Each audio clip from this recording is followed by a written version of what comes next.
Hello! In today's video I'm going to show you guys how to do a couple of DIY brush holders. Some are DIY and some are more just everyday things that you wouldn't think of to use as a brush holder, but you totally can. I've never been one to actually purchase a brush holder that was specifically for brushes. I kind of have this eclectic little set of different things that I've collected over the years, I suppose, that I've used to hold my brushes, and I find what works, and then those are the ones that stick. So I'm going to show you some of those today. The first one is a DIY that is new to my collection. This is a mason jar. Now there's a ton of different kind of mason jars, and you can pick whatever size or style fits your collection. The one thing I would recommend is this one is your standard mason jar. It has more of a smaller neck. It kind of goes in a bit and the opening is smaller than the bottom. This one that I'm using is a wide neck mason jar, so the top opening is just as wide, if not wider, than the bottom of the mason jar, so you get more area to stick your brushes in. But I guess if you have less brushes, this would be kind of cute too, so it's totally up to you.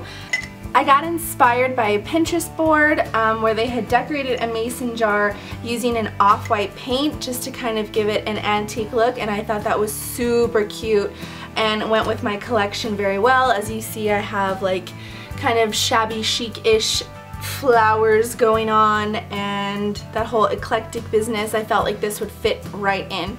So you just grab a mason jar, and I used a little paint sponge brush, and I painted on some matte paint. I do think it works better with matte acrylic paint as opposed to satin or anything shiny, because again, I'm going for the antique look.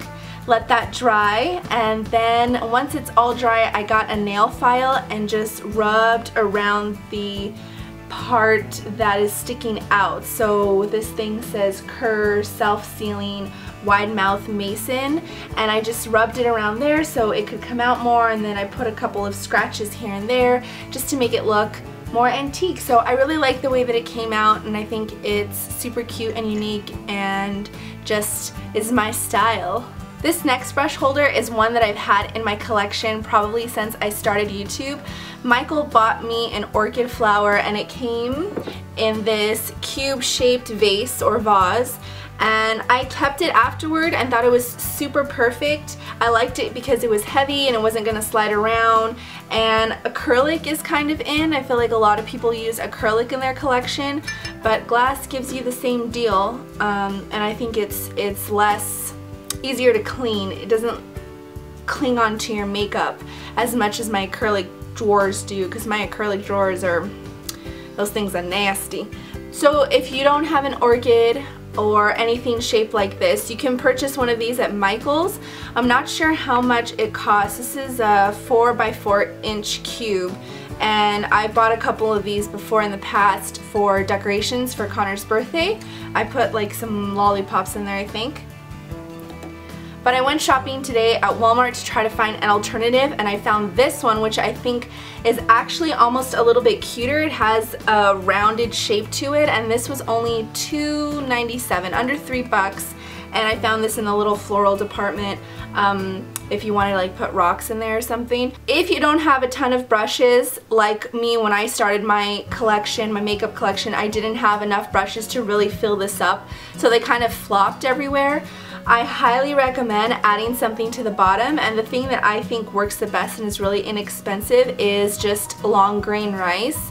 And I tried to be a little creative with it today. I found a recipe online where you mix some hand sanitizer and some food coloring and you can color your rice. I do think you should just do one color, because I try to go for purple, which means I had to mix red and blue dye, and some of the grains of rice turned out red and some of them blue, but most of them turned out purple. I like the way it looks. I think it looks fun and almost confetti-like, but if you were going for the lavender like I was going for, I would recommend mixing the dye separately, like in a little, like on a plate, the red and the blue, until you have a purple, and then dump it in here. Because I think when I was putting just the red or just the blue drops, it clung on to some of the rice before I had a chance to stir it. So that would be my recommendation, but I do like the way that it came out.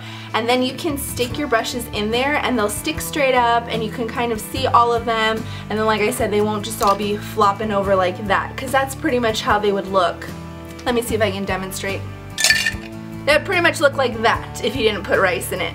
I guess you could use sand, but I do think sand is kind of messy, and I do like the rice because it absorbs water, so if for some reason a drop or two of water got in here, it wouldn't get all gross and fungusy. The rice would kind of take care of it. So if you're not interested in DIYing anything and you just want something that you can grab and go, there are two other suggestions I have. The first one, as I'm sure you've noticed in my collection, is a coffee cup. I think it's super cute. I don't drink coffee, which is really weird because I collect coffee cups. I have so many coffee cups and I don't drink coffee. I do use them for milk and cookies, but I really don't like drink coffee in the morning, so I don't know why I have like 30 mugs. So this one I got at Generation Beauty. It says will work for makeup, #life goals.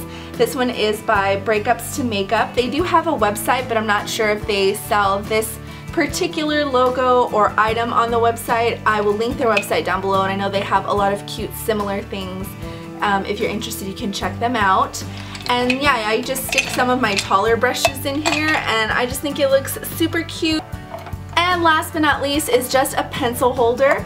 This I got from Staples a long time ago, and I have their matching letter organizer.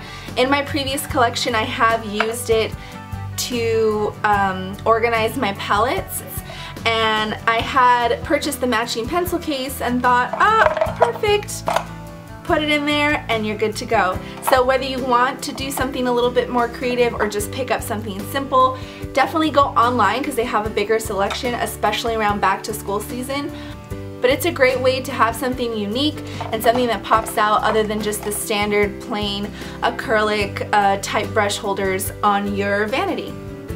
So that is it for today's video. I hope that you guys liked it. If you did, be sure to give it a thumbs up. Leave me a comment down below letting me know what other videos you would like to see, or let me know how you keep your brushes all organized.